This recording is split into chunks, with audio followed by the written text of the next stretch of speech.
First booking from San Bartolome going to Tagaytay sa halagang 962. 300 kg lang to pooling. Ang malaking katanungan mga pards o question mark, bakit namin kinuha itong papuntang Tagaytay na pooling booking lang? Pwede pa sana sabayan mga pards papunta ng Tagaytay kasi medyo malayo pa naman. Kaso inisip namin ni tatay, pag nagsabay kami, nagabang kami na matagal dito, baka gabihin na kami doon, wala na kami makuha booking pabalik. Kaya susubukan namin bilisan papunta ron para maaga matapos at makakuha ng pabalik. Sana makakuha kami ng pabalik kasi masyadong talo tayo pagka wala tayong dala-dalang pabalik eh. Baka bawi-bawi lang, konti lang yung masobra natin. Kaya kailangan may pabalik talaga mga pards. Alam nyo mga pards, kahit na napakalayo ng biyahe, pag sanay na kayo bumiyahe kay Lalamove, yung malayo, parang malapit na lang yan eh. Pinapalakas pa yung loob tayo eh, no? Porket malayo yung nakuha eh. Nakikita nyo to, itong grill na to. Kita nyo, dito po pa siya, protektado. Kasi lagi nagagasgasan katulad nito. O hindi pa, baka mabasag pa. Kaya nagpakabit kami nito. Gawang MR, welding consumable, and welding shop yan mga pards.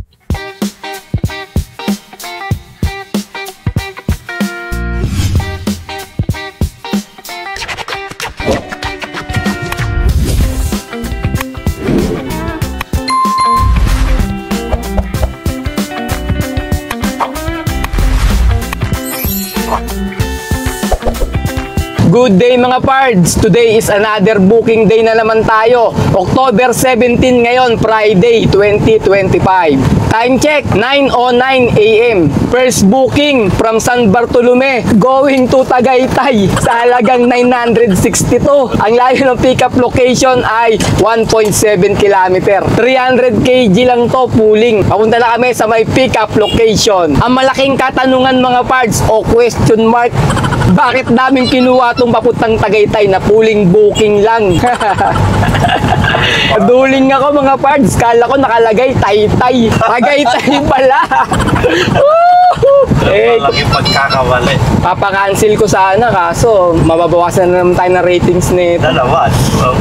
Kinausap ko naman yung pick-up location, sabi rubber matting yata, maliit na natutupi daw. Kaya sabi ko, pwede ba sabayan yun ma'am kahit na matagal lang kami kasi malayo to eh. Kasabayan talaga namin, di ba pwedeng walang kasabay to.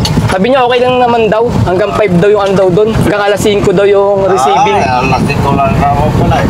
Kaya sabi ko nga, sige diretso na lang namin, subukan na namin maghanap ng kasabay. Pero tignan muna natin kung ano pick upin namin. Kung malaki to, mahirap palanganin kasi hindi na tayo makapagsabay. Kaya titignan muna namin sa may pick up location mga pards. Pabilisan kasi ng basa mga pards, kaya paunahan. Eh pagka umaga dito medyo mahirap kumuha ng booking, kaya kailangan pabilisan ng tingin. Sa sobrang bilis ko tumingin.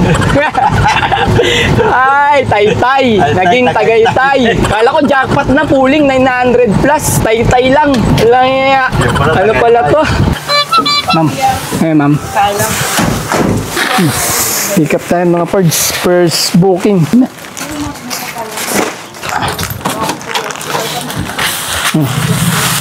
Ma'am, saan yung bayad po? Doon lang po sa, ano, sa inyo? Alam po ma'am. Ma'am, dadaan po ako ng Cavitex ma'am, 120 po. Ako lang ba ang ano nyo o may pooling ka? O may pooling ka, half ako.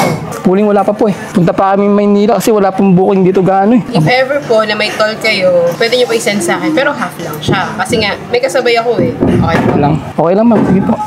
Ganun na lang. I-text nyo lang ako. I-text nyo lang po sa akin kung magkano po yung toll fee nyo lahat.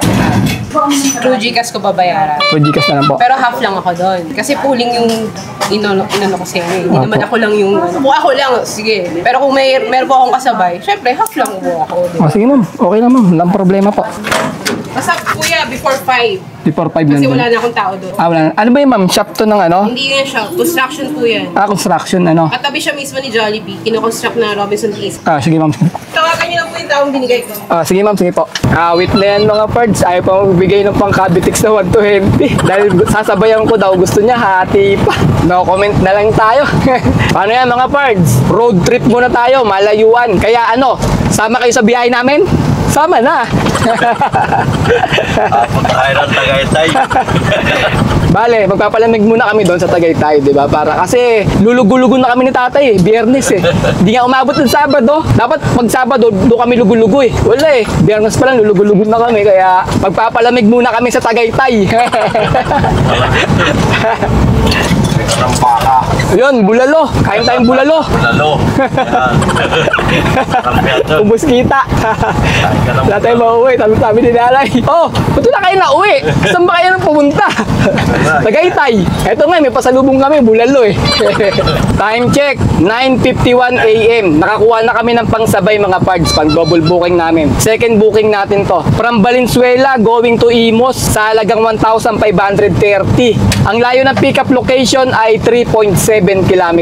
1,000 kg to. May buwat siya mga parts. May helper. Nilagay ni Sir ay 450. Papunta na kami sa may pickup location.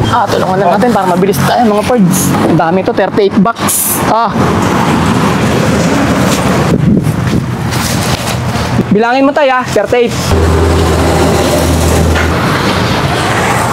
Ayan mga parts, mga nakakot natin box. Nakikita nyo to, itong grill na to. Kita nyo, dito po siya, protektado. Kasi lagi nagagasgasan, katulad nito. O hindi pa, baka mabasag pa. Kaya nagpakabit kami nito. Gawang MR, welding consumable, and welding shop yan mga parts. Andyan yung Facebook page nila. Pagka gusto nyo mag-inquire o magpa-install, message nyo lang. Pwede nyo rin tawagan si Sir Marjon Takulod Candasa. Andyan, naka-flash yung number niya mga parts. Sabay screen natin. Naka-grill yan, tamo, pantay na pantay ba parts. So, balinis, quality yung gawa.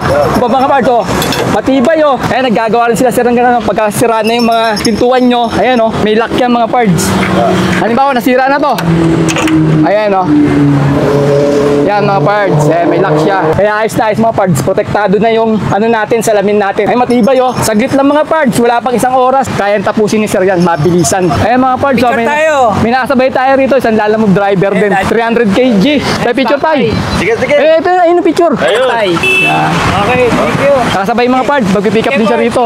Sige. Kuha rin ako Salamat. Okay mga parts, na-pick up na namin yung dalawang booking namin. Papunta na kami ng drop-off location. Uunahin namin ay yung papuntang Imos muna sa may buhay na tubig. Ang layo ng drop-off location ay 40 km. Alright, let's go! Okay mga parts, tinawagan ko yung nag-book nitong papuntang Imos, Cavite. Tinanong ko kung okay lang ba na dumaan ng Skyway. Sabi niya, approve daw, okay lang. Idaan daw ng Skyway para mabilis. Dala namin food supplement to, yung pick up namin sa may second booking papuntang Imos. For the first time tayo, meron tayong sponsor, Yung sponsor namin mga parts, yung MR Welding Consumable and Welding Shop. First namin, sponsor mga parts. Pero mas gusto ni tatay sponsor yung yung Hanford. Para mapalitan na namin yung idol namin dun sa may Mindanao Avenue. Yung naka-brief dun na billboard. Kami papalit, kaming dalawa. Para makita naman yung mga gandang katawan namin ni tatay. Gusto mo ba yung tayo? Nakahubad kami. Hindi, naka-brief lang, Hanford. Suit natin. Nakahubad nga. Oo, para. Kasi nangangawit na yung idol namin dun naka-posing dun Tagal niya na dun Di pa napapalitan hanggang ngayon Sa mga pala mga parts, gusto mong pakabit ng grill na ganyan. Ayun lang, kontakin nyo lang si Sir Marjon Takulod Candasa sa number niya nga na binigay ko. Naggagawa sila sa H100, Travis, L300, Suzuki Carry, o kahit ano pang FB van na meron kayo na pang-deliver mga parts para protektado yung mga salamin natin, mga bintana natin, hindi mabasag. O kahit sa pagnanakaw, yung mga kawatan dyan sa pier. Kasi madalas nandudukot ng sa mga salamin Pagka, di ba mainit, nagbubukas tayo ng salamin, kargada natin. Yan, protektado na siya, hindi na madudukot yung mga box natin. Ayan mga parts, sa tinagal-tagal ng panahon, ngayon lang ulit kami makakaakyat ng Skyway. Ayan, Stage 3, Skyway. Meron pa rin naman nagpapacket sa Skyway ng mga client natin, mga parts. Diba sabi ko nga sa inyo, pag mga perishables goods, perishable, paano ba yun? Basta yun na yun, goods. Basta mga goods yung dala-dala nyo, mga pagkain, ganyan. Pumapayag sila magpa-Skyway, mga parts. Kaya, wag nang mahiyang magtanong. Diba, right kami? Right med dyan. Ayun, ganun lang mga parts. Basta pagkain yung dala-dala nyo. Pwede nyo naman tanungin na kung pwede dumaan sa Skyway. Nasa 90% papayag yan kasi mga nagmamadali ang mga yan mga parts dahil yung product nila baka masira, di ba? Kaso tagal na natin nakadaan dito, baka maligaw na tayo kung saan tayo dadaan pa palabas Di naman, may mga araw naman mga parts kaya di tayo maliligaw. Ayan gaya nito. C3, R10, exit 500 meters, keep right. Yung mga pupunta ng pier, R10, C3, yan, kakanan daw dyan sa may kanto na yan. Ganyan lang, di ka maliligaw dito. May mga araw naman yung mga lalabasan mong exit. Lalabasan, exit Tagalog na nga, in-English pa Ayan mga parts, sarap dumaan dito, Skyway. Sky is the limit. Kaya pag dadaan kayo, ayan, dire-diretso lang Sarap, luwag Woohoo! Yahoo! Ayan, pwede na dumaan yung mga 6-wheeler na malalaki. Sabay natin. Map natin na motorcycle yata to. Kaya pala, ito padaanin sa Skyway. Naka-motorcycle pala eh. Nagtataka ako, ayaw magdaan ng Skyway. Ano pala, naka-motorcycle pala yung map namin. Pagka motorcycle kasi nakaset yan mga parts, hindi talaga dadaan ng mga expressway yan kasi bawal yung motorcycle. Nakaset pala sa motorcycle, hindi pala sa car. Kaya pala, kanina pa ako nag-ano ng map eh. Ayaw dumaan sa Skyway o expressway eh. Napadaan ako sa mga service road lang ang daan eh. Awit. Basta toll gate, ayun naka 500cc motor Ang mga toll gate sa Skyway mga parts, lagi nasa kaliwa. Pag sa NLEX, SLEX, nasa kanan. Ayan, dulong kaliwa lang kayo lagi. Pagka cash lane ka, syempre dito tayo. RFID dyan sa gitna. Cash lane lang tayo para meron tayong resibo na papakita sa kliyente natin. Kasi parang company ata ito yung pagdadala natin. Nangihingi ng resibo. Ka nag-RFID tayo, walang resibo mga parts. Pero ginagawa nila, pinipicturean nila yung dyan, yung parang box na nakikita ko magkano pamasahe. Ganun yung ginagawa nila pagka nag-RFID sila. Ewan ko kung ina-approve ng mga client yung ganun, naka-picture lang kasi wala nang resibo. 11:38 mga pards, nasa may Skyway G Araneta na tayo. Bali gagawin namin, lalabas kami ng NAIA X, tapos papunta na ng Cavitex. Tatagos kami ng Cavitex, tapos Cavitex lalabas kami ng Las Piñas dahil yung drop off natin sa may Imos along Aguinaldo Highway sa may buhay na tubig. Kaya doon ang dadaanan namin mga pards. Kaya yung mga bago lang dito, madali lang naman to Skyway. Nag-entrance kami sa may Balintawak eh. Dire-diretso lang to. Pag nakita nyo yung NAIA X, doon kayo lalabas, papasok ng Cavitex pala, Cavitex. Mamaya, pagka nandun na tayo sa may Cavitex, pakita ako sa inyo. Sarap po. Ganda ng view rito sa Skyway, mga pards. Talagang solid yung view na makikita nyo rito, puro building.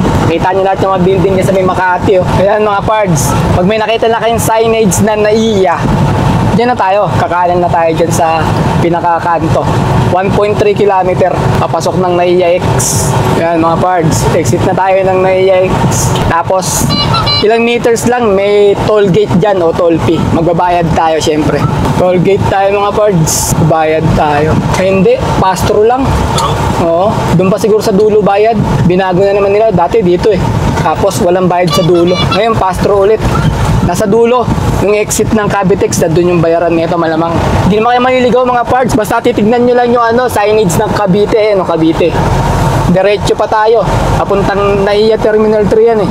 Hindi ka naman maniligaw dito sa may NAIA X, kasi may mga signage yung mga papasukan mo, lalabasan mo pala yung mga exit. Basta wag ka lang masyado mabilis, parang di ka lalagpas, parang nababasa mo yung mga signage. Ayan may signage na naman Ito gigili ka na yan, Makapagal, diretso. Ayan yung Cavite Cavite, nasa kanan. Kakanan tayo dito syempre. Mapupunta ka ng Makapagal dyan, Boulevard. Mapapalayo ka dyan. Kaya dito tayo sa may Cavite may signage di ba? Ayan, toll fee na yan o toll gate. Magbabayad na tayo dyan. Ayan entrance naman ng Cavitex mga pards. Ayan, rekta na yan dito sa Cavitex eh. Kaya napakabilis mga pards. Time check tayo. 11:59. Biruin mo, 11:59 pa lang kanina. Nasa may G Araneta tayo. 11:38 eh. Ilang minuto lang yun. Diba? Nandito na agad tayo. Nasaan yung RFID? Nasa kanan yung RFID. Laging sa kaliwa lang talaga yung bayaran ng magbabayad tayo. Uy. Bakit ka? Walang bayad. Diretso sa Cavitex na to. Bayad? Andun pa, sa dulo. Wala na dyan. Kala mo makakalibre tayo Hindi tayo makatakas dyan. Ayan, andito na pala sa dulo. Binago pala nila. Ayun, nasa gawing kanan mga pards. Yung no RFID. Ano na to Cavitex na to Kala ko libre na tayo. Kala mo nakalibre ka na tayo Sa dulo na kasi doon masikip Nagkakatrapikan kasi lagi doon. Dito na nilipat na rito yung nila. Toll gate. Mag-shoutout tayo mga pards habang kumakain kami ni tatay dito. Shoutout sa Locos Pam at kay Daniel. Shoutout kay RG Guillermo. Pinapa-shoutout niya ang kanyang SME na si Kate May Sagum. Shoutout din kay Stephanie Villanueva. Pinapa-shoutout niya naman si Dennis at si Joshua ng Lala Move Victorino. Shoutout din kay Dogs TV. 300 kg siya mga pards. Shoutout din kay Rowan 028. 1000 kg driver din siya mga pards. Shoutout naman kay RB Mark Barlaan. Transportify naman siya mga pards. Shoutout sa inyo sa mga taga-Transportify dyan. yan. Shoutout ulit kay Wahid Sampurna. 300 kg from Laguna siya mga pards, si Wahid Sampurna. Shoutout kay At1 Motorista 296. Shoutout din kay Purge.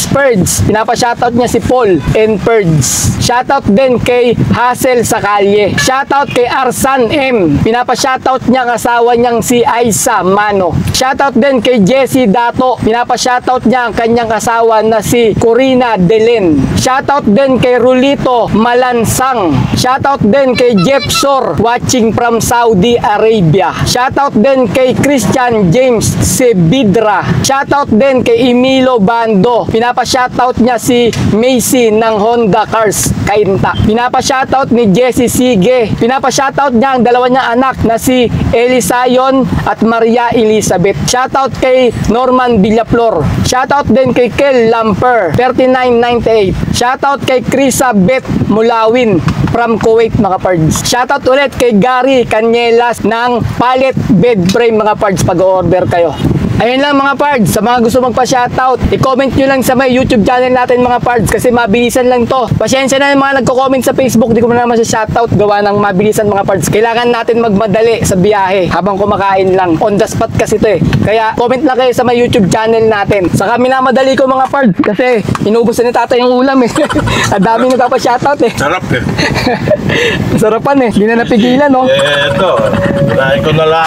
Okay mga pards, drop off tayo. First booking. Tayo sa may buhay na tubig, Imos, Cavite. Pero yung dalawang box niyan may butas kasi sabi daw dun, umuulan daw dun, kaya nasira daw yung box na may butas talaga yung ano niya, box niya. Okay mga pards, tapos na lahat. Nababaan na namin. 1,530. Kwenta na lang natin lahat. Sama na yung mga tol. Apo. Tinagad. Baliw. Sama ko na. Sige po. Okay, papunta naman tayo sa may second booking drop-off natin sa may Tagaytay. Ang layo na lang ng drop-off location ay 35 km. Lapit na lang. Alright, let's go! Nasa may Aguinaldo Highway, Imos, Cavite na tayo mga pards. Ang ETA natin ay 1 hour and 8 minutes. 32 km pa yung layo. Di pa tayo nakakarating ng Tagaytay mga pards. Pagod na ako ah. Pagod daw sa binuot ng first booking natin. Nasa 20 kilos din kada isa tayo, no? 30? Sa 30. Mabigat-bigat din eh. Mabigat, di pa rin para sa bigat. Iba-iba.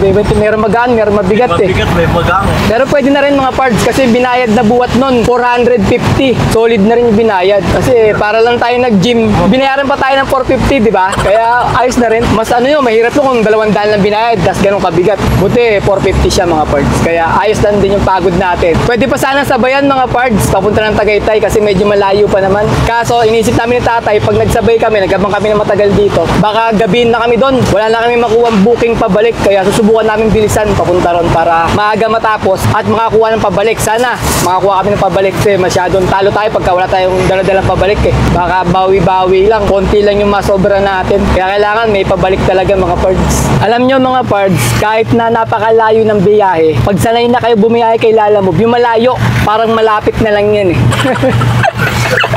Pinapalakas pa yung loob tayo eh, no? Porket malayo yung nakuha eh. Hindi mga pards. Walang halong biro. Pagka sanay ka na talaga kahit malayo, parang malapit na lang. Ba't ayaw nyo maniwala? Ayaw nyo maniwala? Eh, bahala kayo. Basta kami, ganun. Kahit na malayo, parang malapit na sa amin yan. Sanay na kami sa malayo ang biyahe. Kala niloloko natin yung mga nanonood sa atin tayo eh. Takay sa Ilocos. Ilocos ga, di ba? Oh, ang ginawa ng tatay, basic lang. Minanilang yung Ilocos. Kaya ganyan dito pagka kahit na malayo. Parang malapit lang yung biyahe. Nasa may stoplight tayo mga pards ng Daang Hari. Itong crossing na yan, Daang Hari, tsaka Daang Ray na yan. Dito tayo, padiretso tayo ng Silang Cavite, papuntang Tagaytay. Saktong 2:00 mga pards. Nandito na tayo sa may crossing ng Dasmariñas. Ayan yung Robinson Dasmariñas, oh. Nasa may kanan natin. Bale, nasa 35 minutes na lang yung ETA natin, 20 km. Nandito na kami mga pards sa may bandang Silang Cavite. Bale, nakakuha kami ng booking pabalik from Amadeo going to Caloocan South sa halagang 1,400. Ang layo ng pick-up location niya, 8.5 km. Bali, gagawin namin, pupunta muna namin to. Kasi wala naman kami laman eh. Yung isang ano lang eh. Kasyang-kasya siguro to, 1,000 kg itong pipick-upin namin. Kaya pupunta muna namin sa pick-up bago kami pupunta ng drop-off nitong second booking. Yan, di ba? Oh, 1,400 din kasi ito, sayang. At least meron na tayong naka-ready na pabalik ng Caloocan South. Yung drop-off na ito, yung dala-dala namin ngayon, dyan malapit sa may arko ng Tagaytay, yung ano, yung rotonda. Bago dumating doon na yung drop-off location namin. Ayun mga pards, yung nakuha namin, Amadeo to Caloocan South, 1-4. Ito yung ihatid muna namin. Ay hindi, pupuntahan muna namin to bago natin ihatid to sa may Tagaytay. Ito na tayo mga pards sa may pick-up location, Amadeo, YKS Hardware. Ito yung tanong, ma'am. Dito po kaya, no? Ma'am Carol po. Ay, hindi. Hindi daw dito. Bagay namang ano lang to. Pin location. Yung nag-ring lang mga pards. Hello ma'am, magandang hapon po, Lala Move. Ma'am, nandito po ako sa tapat ng ano ma'am, YKS Hardware. Sige, apansin ka kuya. Ito pala yung pick-up namin mga pards, katabi lang nung hardware, then hardware. Doon kami lumagpas sa kabila eh. Ito lang yung ano, pinick up namin ng third booking. Bawal mag-video dito mga pards eh, kaya ito lang, sabing sasakyan lang. Ito tayo mga pards, sa may drop-off ng Tagaytay. Doon yung papuntang, ano, yung rotonda ng Tagaytay. Sa kaliwa, papunta ng Bacoor, Cavite. Dito tayo, sa katabi ng Jollibee oh. Ginagawa yan. Pwede lang daw. Ayun pa tayo, kasama yung pamiwanan. Gilid. Ito na yung ano, mag-receive sa drop-off. Ayun o, yung malit na karton. Oo, yan lang. Kasama yun. Yan. Yan. Okay mga pards, papunta naman kami sa may third booking drop-off namin. Papuntang Caloocan South. Ang layo ng drop-off location ay 67 km. Alright, let's go! Buti na lang talaga mga pards, nakakuha kami ng booking pabalik ng Caloocan South. Kundi, yari tayo pagka wala tayong nakuha kasi hapon no, 3:51 PM. Natapos namin yung second booking doon sa may Tagaytay ng 3:30. 3:52 na. Bilis ng oras eh. Nandito na tayo ngayon sa may Tagaytay Silang Road. Pababa na tayo ng Imus Cavite. Ay, Dasma pala muna bago tayo mag-Imus. Dadaanan muna natin yung Dasmariñas Cavite. Sakto lang to, magaga pa. Magaga kami makakauwi ni tatay, hindi kami gagabihin. 5:20 ng hapon mga pards. Nandito kami sa may tapat ng SM Bacoor. Bale, malayo pa tayo. 27 km pa yung drop-off. Ang kita natin ay 1 hour and 15 minutes. Ito kami dumaan sa may Aguinaldo Highway. Tapos magkakabitex kami. Dire-diretso na ng Rojas Boulevard hanggang makarating sa pier. Tapos papuntang Caloocan South. Dire-diretso lang ito mga pards. Cavitex mga pards. 5:28 PM. 5:47 mga pards. Bali, nandito kami ngayon sa may Rojas Boulevard. Ano ba mga kwento ko sa inyo? Nakakapagod pala yung ginawa namin ah. Sabaw na yung utak ko, wala nang laman. Wala na ako may kwento sa inyo. Ito na kayo mga pards sa may Caloocan South, yung drop-off location namin. Tinawagan ko, sabi, wala daw siya sa bahay. Bali, pauwi na. Hintayin ko lang daw ng 10 minutes. 10 minutes lang. Naka 20 minutes na kami dito. Tatay yun, babagot na oh. Kaya hintay. Mga pards, bababa na yung items. Kaya abutan na lang siya para mabilis. Okay, income reveal tayo mga pards. Bale, nakatatlong booking kami sa maghapon. At ang kinita namin ay 3,308. Pagkatapos, nakakuha kami ng 100 na tip lang. Pag inad natin dito, magiging 3,400. Tapos, bawasan natin ng 1,000 na diesel at 200 na pangkain. Bale, 1,200 yun. 3,400 minus 1,200 equals 2,200. Ayun mga pards, naka 2,200 kami na malinis. Labas na rin yung pangkain, pan-diesel, saka yung commission ni Lala Move.